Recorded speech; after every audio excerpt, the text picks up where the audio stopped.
тарзи регистратсия кардани кашалоки MetaMask ва кор кардан ба кашалоки MetaMask.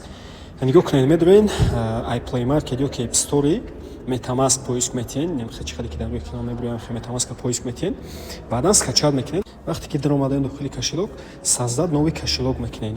Баъдан парол мемонед. Паролтон бояд немхе, ну примерно инам хариб парол боша. Вақте ки шумо парола мемонед, дар поён нигоҳ кунед ки я понимаю, ҳамун галочка мемонед дар ҳамуҷа ва чӣ кор мекунед? Саздад кашалок мекунед. Face ID тона метонем пайваст кунем. Хайр чӣ қадар ки мақбул тона дахто.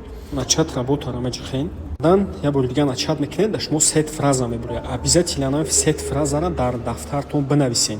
Мақсад сет фраза барои чӣ дар кор аида шумо ки шумо ба воситаи сет фраза постоянно медуред дохили кашалок. Ва сет фразатон вақте ки касе ки бидона метавона кашалоки шуморо взламат кунад. Барои ин қадар дар телефон ни в коем случае сет фразатон сканер накунед ё ки сурат нагиред, дар телефонтон намонед ё ки дар заметкотон нанависед сет фразатон. Обязательно сет фразаи шумо бояд дар ягон дафтари отдельно нависта бошад. Баъдан ки сет фразаро нависем, медурем продолжать мекунем, баъд мепурса сет фразатона ҳамун кадомеша ки мепурса менависем, медурем всё уже готов мекунем, кашалоки шумо тайёр.